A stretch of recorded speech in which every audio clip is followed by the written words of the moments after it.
Venez, retournons vers le Seigneur, disait le prophète Osée, chapitre 6, 1-3. C'est bien ce chemin de conversion, de retour vers le Seigneur que nous désirons commencer. Cela semble difficile.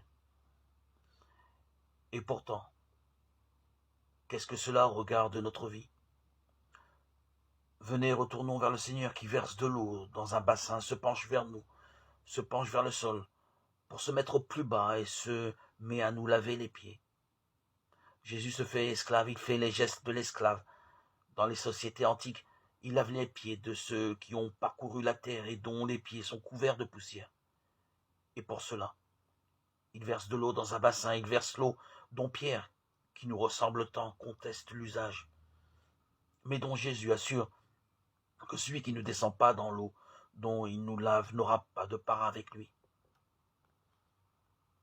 Cette eau versée de manière quasi anodine dans un bassin est l'eau de la grâce, l'eau vive de la vie éternelle, l'eau de la nouvelle naissance, l'eau de la libération, eau dont Jésus se sert pour nous laver les pieds.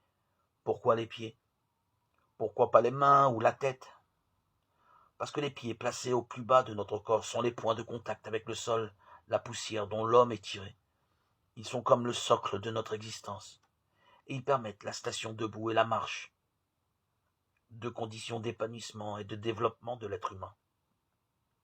Ainsi, les pieds disent l'être en entier et l'enjeu du geste que Jésus pose à l'œuvre venue pour lui de passer de ce monde à son Père et dans le rapport de l'être de Jésus à l'être du disciple.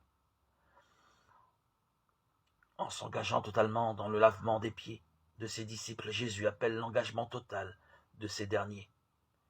Car il s'agit d'avoir part avec Jésus, à sa résurrection et à sa vie.